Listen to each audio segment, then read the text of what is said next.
Que celui de Grimont-Pré-Joris. Le Lille de Vahid Halilhodžić est intraitable à domicile en championnat. 5 matchs, 5 victoires avant de recevoir Metz. Le seul souci du LOSC étant finalement de fonctionner au diesel. Une mise en route longue dont les Lorrains tentent de profiter dès la 5e minute. Mais arrêt réflexe de Vimbé sur une tête de Jäger. Et alors que Lille n'a pas encore montré grand chose après 30 minutes de jeu, Beck alerte Taforo à la lutte avec Van Endenhoven. Faute du joueur messin selon Monsieur Poula. Penalty donc tiré et transformé par Mikkel Beck. Premier but de la saison pour le Danois et surtout premier but en championnat en première mi-temps de Lille. Le diesel lillois qui trouve la bonne carburation puisque 5 minutes plus tard, Grégory Taforo grille la priorité à son coéquipier Murati avant de battre son go dans un angle impossible. 2-0 pour Lille. C'est cher payé pour des Messins qui avaient jusqu'ici fait le jeu. Premier but en tout cas en championnat pour Taforo qui avait déjà marqué en Ligue des Champions face à l'Olympiakos. À la pause, le public lillois a de quoi être satisfait. Frustration en revanche pour Albert Cartier. 50e minute, une action qui aurait pu faire basculer le match. Long ballon d'équerre pour Sterjovski qui remet à Beck au centre. Arrêt de son go, le gardien messin relance directement sur l'aile gauche. Alors que Beck se replace, le ballon est déjà de l'autre côté du terrain.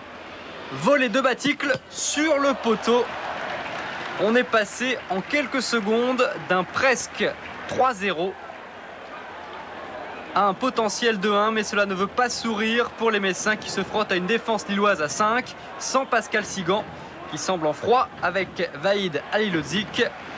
Nouvelle opportunité pour Metz, mais Jäger frappe à côté. Lille se contente de gérer à l'image de ce coup franc. 3 joueurs du LOSC seulement dans la surface. Et pourtant Beck prend ce ballon de la tête. Sans danger néanmoins.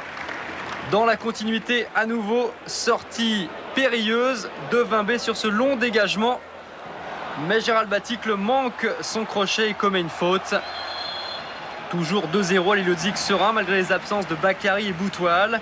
Sylvain Ndiaye est laissé au repos et Bruno Chéroux a même débuté sur le banc. Débordement de Grégory Proman. Centre en retrait pour Frutos, mais arrêt de Vimbé. Le gardien lillois tel un aimant qui attire littéralement le ballon à lui. Victoire lilloise 2-0, résultat satisfaisant avant la venue mercredi de Manchester. Une fois de plus ce soir, on a encore été fonctionné en groupe. On a rendu le match plus ou moins facile en marquant 2 buts en première mi-temps, ce qui ne nous était jamais arrivé jusqu'à présent. Ensuite, je crois que quand on voit le public, le stade plein une fois de plus, je crois qu'on peut qu'avancer et j'espère qu'on ne s'arrêtera pas là. Je crois qu'on travaille pour avancer et j'espère qu'on va continuer. Comme vous avez vu, on aurait pu marquer au début. On a arrêté les occasions. Maintenant, penalty, je ne sais pas s'il y a, sûrement. Si l'arbitre a jugé qu'il y avait, il y avait. Et puis après, on fait des erreurs encore et puis on paye cash, quoi. Voici le joueur qui a